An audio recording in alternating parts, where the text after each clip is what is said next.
forward with Turbo Can. Turbo Can, Turbo Can, Turbo Can. Now available in the new 250 ml can. Turbo energy drink. Charge up today.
Your top stories this evening, sponsored by Courts, bringing value home.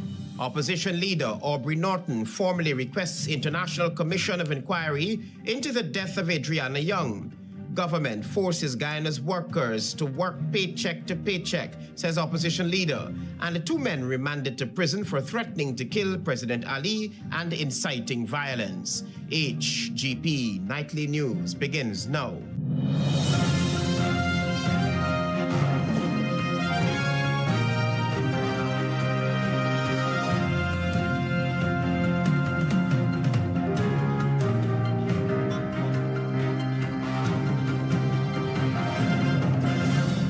Good evening to our viewers here in Guyana and online. I'm Travis Chase with the Friday, May 2 edition of the Hgp Nightly News. We have what you need to know this evening. Two men were remanded to prison on Friday after being charged under the Cybercrime Act for threatening to kill President Irfan Ali and inciting terrorism via TikTok. Find out more from Tiana Cole. 24-year-old Emmanuel Rogers of New Prospect Housing Scheme East Bank Demerara appeared at the Diamond Golden Grove Magistrates Court to face charges of using a computer system to incite a criminal offense against the president and to incite a terrorist act. Both charges were filed under Sections 181C and 181D2 of the Cybercrime Act. Rogers was not required to plead. He was arrested by officers of the Criminal Investigation Department, CID, following a TikTok video posted on Tuesday, where he allegedly urged viewers to kill President Ali and attack public institutions including a police station, hospital, and the Parliament building. In a separate case, 43-year-old security guard Hasrel Ashby of El Dorado Village, West Coast, Berbice, was also charged with inciting a terrorist act. The offense allegedly occurred between Monday and Tuesday at Go Slow Avenue, Tugville, Georgetown.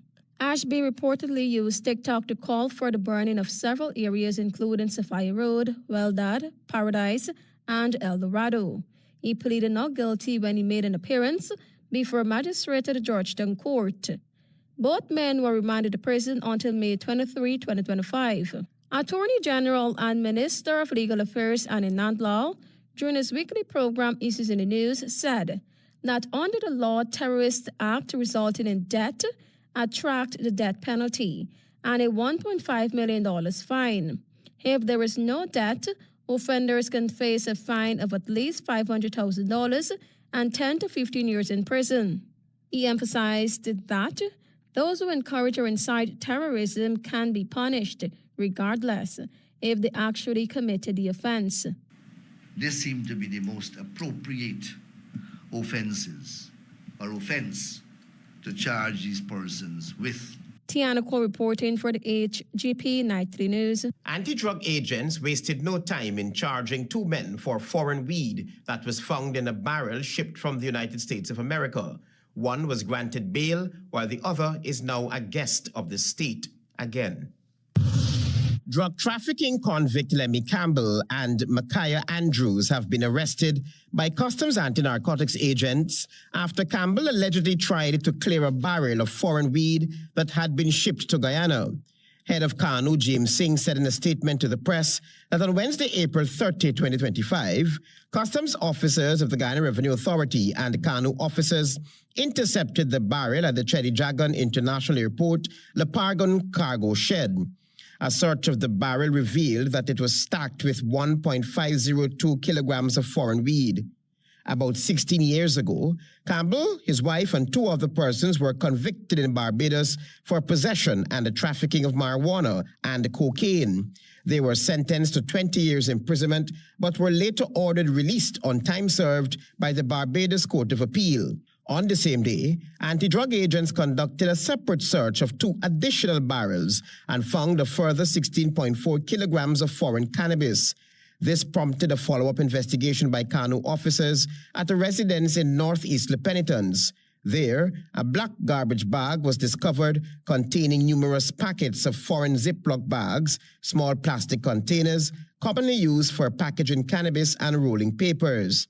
By Friday morning, Andrews appeared before Magistrate Fortune at the Friendship Magistrates Court, where he pleaded not guilty to possession of 1.502 kilograms of cannabis for the purpose of trafficking. He was granted $300,000 bail on the condition that he lodges his passport and report to CANU every other Friday, commencing from the 16th of May. In the same court, Lemmy Campbell was charged with being in possession of 1.502 kilograms of cannabis and aiding Micaiah Andrews to traffic narcotics. Bail was refused and he is remanded to prison. Both matters will be called again on the 9th of June 2025. Travis Chase, Hgp Nightly News. Leader of the opposition Aubrey Norton on Friday highlighted that Guyanese workers spent Labor Day in poverty as they are yet to receive benefits from Guyana's oil wealth. Daisy Richards is on this story. Opposition leader Aubrey Norton, speaking during a press conference on Friday, highlighted that Labor Day in 2025 reaped no benefits for Guyanese workers. The day marked no progress or achievement in terms of a better quality of life, higher benefits, and compensation for the workers of Guyana. The opposition leader added that the government does not respect the workers of Guyana, and Labor Day highlighted the hardships and struggles they face and endure on a daily basis. Under a government that believes that development is about bricks and concrete and not about people, the government continued to force the Guyanese workers to live from paycheck to paycheck amidst oil wealth. Referencing Guyana's constitution, he noted the important roles of workers' input in the society, and as such, their contributions and human resource capacity must be rewarded with a decent standard of living and high quality of life. Yet under this regime, the reality is starkly different. Even with oil wealth, the ranks of the working poor continue to swell. Norton pointed out that the rights of unions and their workers continue to be violated by the government. There are too many of our workers still experience a life of destruction, economic insecurity, and hardships. On Thursday, Guyana celebrated Labor Day with workers out in the red, white, and black, marching for workers' rights on the streets of Georgetown. For Hgp Nightly News, I am Daisy Richards. Thank you, Dacia. Stay with us. There is more news ahead. Meet Mom. She's not just the wake up at the crack of dawn, make breakfast, and pack bags kind of mom. She also gets her fitness game on. Yeah, she's the don't let anyone forget anything kind of mom.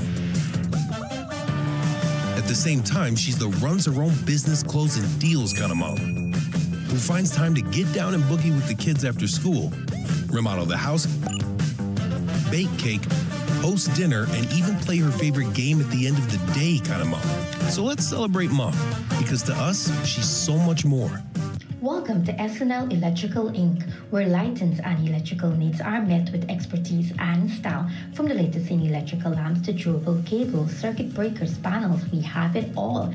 Illuminate your space with our elegant chandeliers, stunning crystal lights, and versatile pole lights.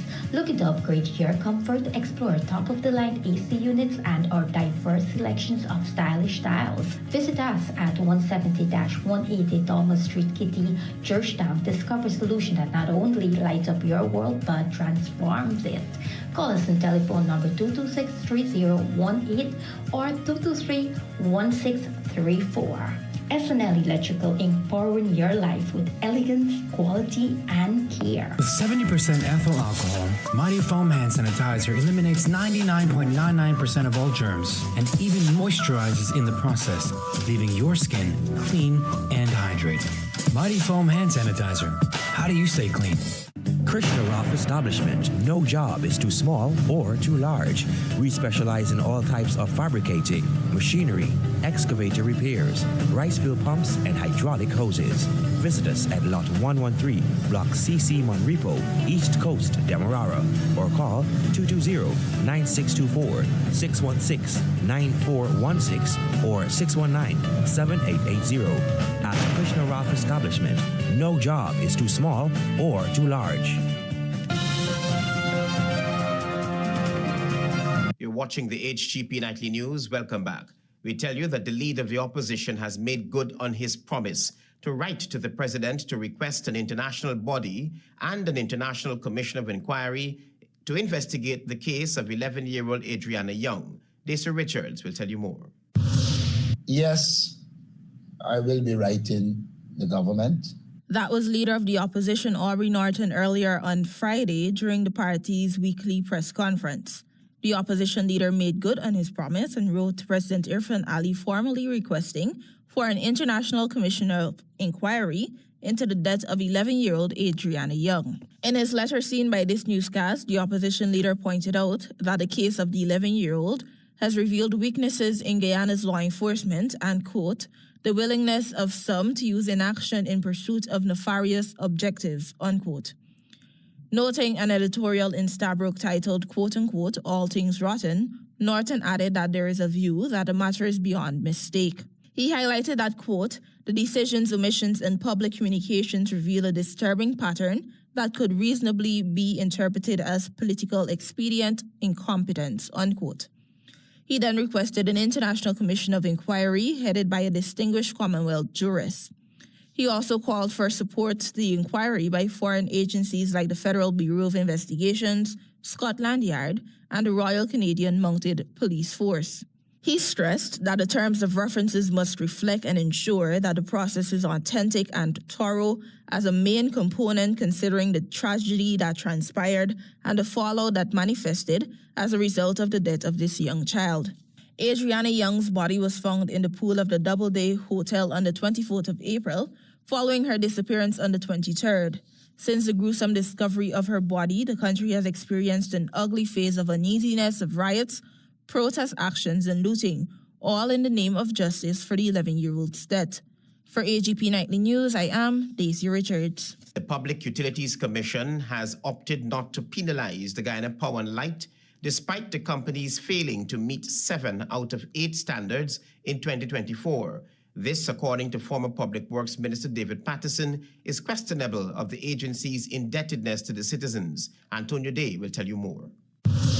The Public Utilities Commission, PUC, has opted not to penalize the Guyana Power and Light Company, despite the agency's failure to meet 7 of 8 standards in 2024. including blackout frequencies and outage durations. David Patterson, chairman of the Alliance for Change, said that GPL has consistently failed to meet these benchmarks, and the Public Utilities Commission is fully aware of such irregularities.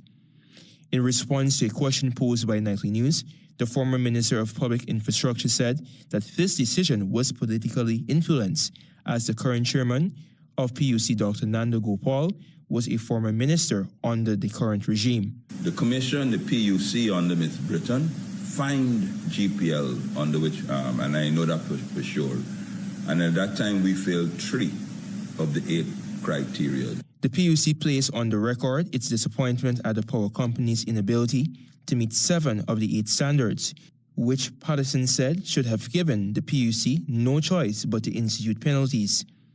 PUC, under the chairmanship of the PPP-appointed chairman and a very stacked and unimpartial board, decided that it's not the duty for the country to fine GPL. The PUC, in a statement, and I quote, "Notwithstanding the company's failures, the Commission is of the view that GPL has articulated several external factors, such as the recurring damage to infrastructure by vehicles and equipment, a global software upgrade, and electricity theft, as the primary reasons which contributed to the company's failure to meet some of the performance indicators," unquote. The regulatory agency said that it will not impose a penalty on the company, but it will continue to closely monitor and scrutinize the quarterly operations of GPL in 2025 with a view to ensuring that there is the required compliance with the standards and targets. The AFC chairman posited that the PUC stands on the position, shows its indebtedness to GPL rather than the public. Without a strong regulatory body, the GPL will continue providing us with a substandard service. I am personally disappointed because I could recall that when we were fined in 2018. I am Antonio D reporting for the Hgp Nightly News. We report now of a Thursday afternoon fire in Kitty. The Guyana Fire Service is yet to determine the cause of a fire that ravaged several buildings located between Thomas and Pike Streets, Kitty, on Thursday afternoon. More than 7 persons have been displaced because of the fire. An occupant of one of the homes recalled smelling smoke, then a loud explosion. I walk around the whole building, and she also walked around her building. And that's when we see something go boom, like a fire gas or something blow up, and a big smoke. And it started with one house, and then it just continued to the next house, and the other house, the water tank melt. Nightly News understands that 2 elderly women were rescued from one of the burning buildings.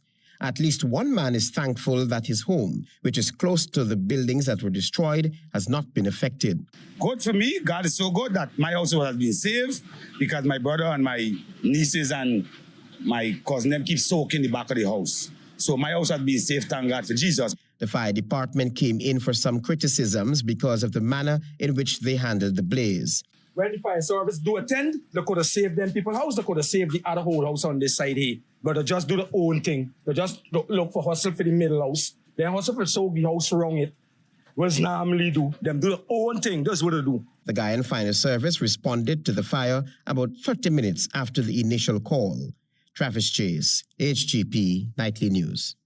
You're watching the Hgp Nightly News. Stay with us. There is more news ahead. Planning a cleanup? We can help.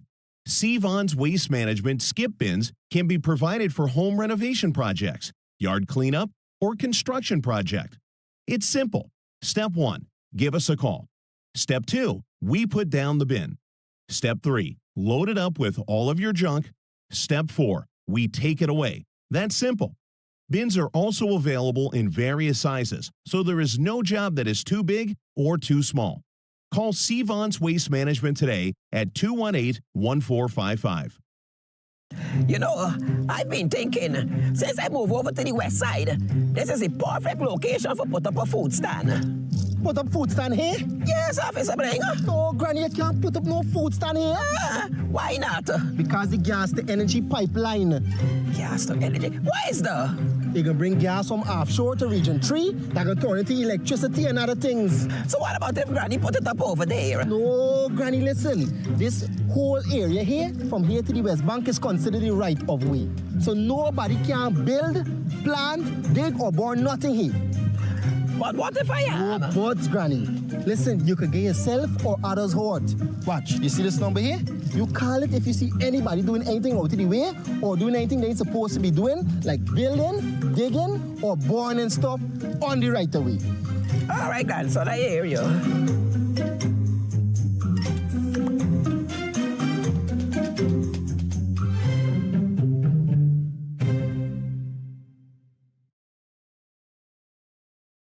Meet Mom. She's not just the wake up at the crack of dawn, make breakfast, and pack bags kind of mom. She also gets her fitness game on. Yeah, she's the don't let anyone forget anything kind of mom. At the same time, she's the runs her own business, closing deals kind of mom, who finds time to get down and boogie with the kids after school, remodel the house, bake cake, host dinner, and even play her favorite game at the end of the day kind of mom. So let's celebrate Mom, because to us, she's so much more.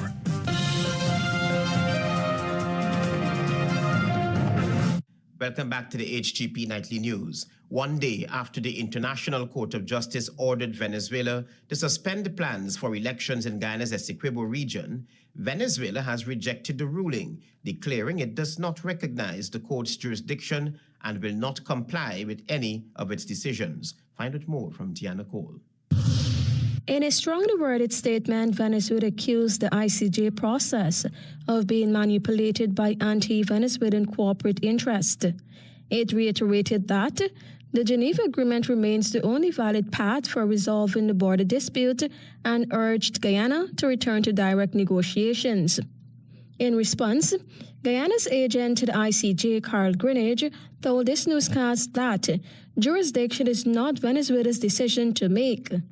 Venezuela is a member of the United Nations, and once you are a member of the United Nations and a court case arises at the ICJ which involves you, the court has a process by which it goes through to establish whether or not it can have jurisdiction. Greenidge added that Venezuela is bounded by the 1966 Geneva Agreement and cannot selectively disregard it. The International Court of Justice has looked at this complaint by Venezuela, suggesting that the court didn't have jurisdiction, and it has dismissed it. And it misleading. And trying to rewrite the history and claim that you are a victim is really not going to prevent them dealing with the consequences of the court's decision. Venezuela has scheduled regional elections in the disputed Essequibo region for May 25, 2025, despite the ICJ's ruling. In a statement on Friday, Guyana's Ministry of Foreign Affairs said it expects Venezuela to act responsibly and comply with the court's binding decision issued on December 1, 2023 and May 1, 2025. Guyana also reaffirmed it will not engage in bilateral talks over Venezuela's claim of nullity of the 1899 arbitral award, which underpins Venezuela's claim to nearly two-thirds of Guyana's territory. Tiana Cole reporting for the Hgp Nightly News. Thank you, Tiana. Support for the monetization of the work done by content creators and closing the gap in the digital landscape are two topics that will be covered at this year's Caribbean Content Creators and Influencers Summit, which is scheduled for June 21 and 22. Antonio Day will tell you more. The Caribbean Content Creators and Influencers Summit, scheduled to take place on June 21 to the 22nd of this year, will attract over 300 influencers and content creators from across the region at the Royal International Hotel in Georgetown. This inaugural and innovative event aims to bridge the gaps in the content creation market and support the monetization for Caribbean influencers. It will feature speeches, panel discussions, and numerous networking opportunities. This was stated by Jamesia McCalman Nelson, coordinator of the event and CEO of Animac Media and Entertainment Network. To talk about the growth and development of the region's digital economy, we know that content creators and the influencers market by extension. It is $1 billion industry. And in talking about an industry of that caliber, the Caribbean cannot be left out of the conversation. While there are summits for content creators in Africa and Europe, McCalman Nelson posited that this event needs to come into fruition due to the competitiveness in the content creation industry. But when we begin to look at the advancement of Caribbean content creators, we said that, this is needed. And so the planning commenced for this since 2023. We started reaching out to stakeholders. In response to the problem of unemployment in this industry, Nelson stated that although local and regional stakeholders can help monetize content creation, young people with talent and access to technological devices can start from scratch and not be solely dependent on policymakers. I would love to see our policymakers and our government putting systems in place to ensure that content creators can truly benefit from the platforms in which they take up space in. She emphasized that although many young people in the region and in the local spectrum lament the issue of unemployment, they may possess talents that can make it simple for them to make money. There are persons who are able to leave their traditional 9-to-5 jobs and make content creation and influencer their bread and butter. Many of us have access to a phone and we do not utilize it to its fullest potential. Your phone is a money maker. McCalman Nelson shared her high expectations for the upcoming event. This conference is not just for content creators or influencers, it's also for the communication specialists, the marketing managers, for companies as well who want to know how to get their brand, how to get their product out there, how to get their service out there. I am Antonio D reporting for the Hgp Nightly News. Your regional news is up next.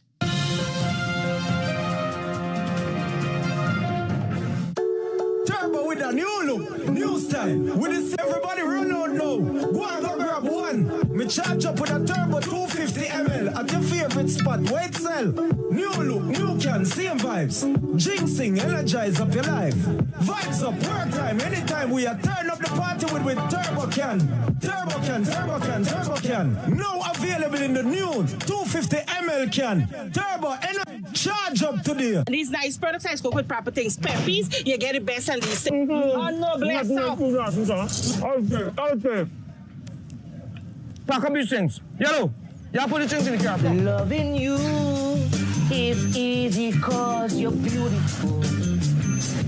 Do-da-do-da-do. I love you, and you, and you, and you, and you. I love all of you. Peppies, we put the pep back into your kitchen.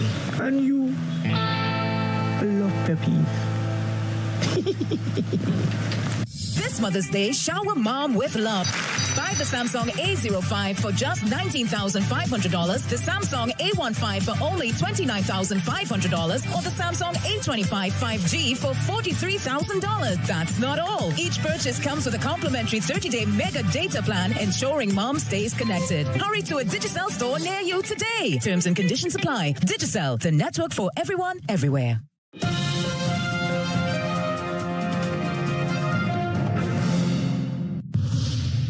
Good evening, I'm Daisy Richards with Friday's edition of the Regional News. We begin with news from the Cayman Islands. The Cayman Islands will be led by a new coalition government after no single party clinched a majority following a general election this week. Andrew Ebanks will be the new premier of the wealthy British territory, according to a government statement late Thursday. He'll lead a coalition of 3 independent candidates and 2 new political parties, the Cayman Islands National Party, founded by a former manager at Ernst and Young, and the Caymanian Community Party, established by Ebanks and other members of the dissolved United People's Movement. The 2 parties won 4 seats each in Wednesday's parliamentary election. Meanwhile, the People's Progressive Movement won 7 seats, but was 3 short of a majority. The territory's parliament has a total of 21 seats, 2 of which are appointed. Ebanks has pledged to stabilize the territory's finances and address what he described as a cost of living crisis.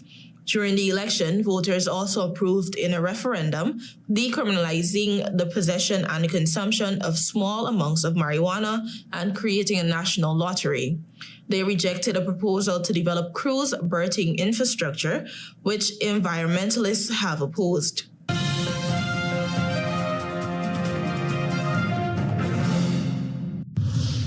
While in Chile, Chilean police forces aided by the FBI took down an international gang of thieves that carried out robberies in the United States, authorities said on Wednesday. The raid, codenamed Operation Pennsylvania, took place across dozens of homes in Santiago on Tuesday night and led to the arrest of 23 people and a seizure of 1.3 billion pesos, $1.36 million worth of goods and real estate, according to the police. Chileans have been arrested in recent high-profile robberies, including theft of U.S. Homeland Security Secretary Kristi Noem's purse in a Washington restaurant this month, and a series of break-ins to the homes of professional athletes, including Kansas City Chiefs football player Travis Kelce, boyfriend of pop star Taylor Swift. Johnny Fica, head of the investigative police of Chile's PDI Money and Asset Laundering Division, said many of the detainees had no criminal records in Chile, but were career criminals abroad that laundered assets in Chile. Fica said the investigation began last year and was carried out with information from the FBI. Images from the raid show drawers filled with iPhones, luxury watches, cars, purses, and shoes.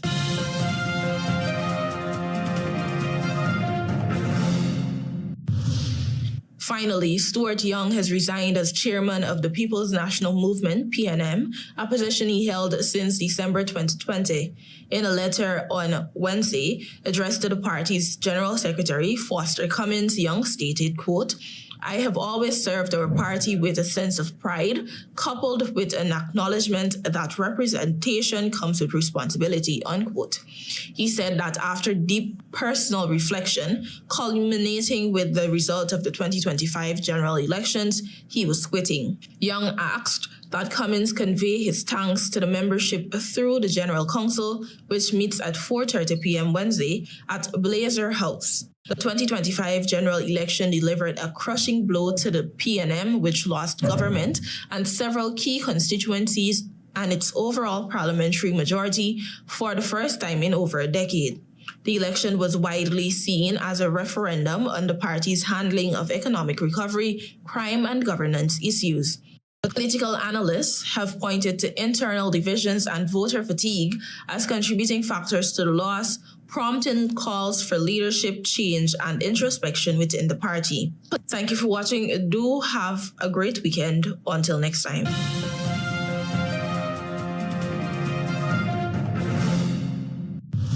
Opposition leader formally requests International Commission of Inquiry into the death of Adriana Young. Government forces Guyanese workers to work from paycheck to paycheck, says opposition leader. And 2 men remanded to prison for threatening to kill President Ali and inciting violence. Those are our major headlines. For these stories and more, please go to our website. It's www.hgptv.com. I'm Travis Chase. Thanks for watching. Goodbye.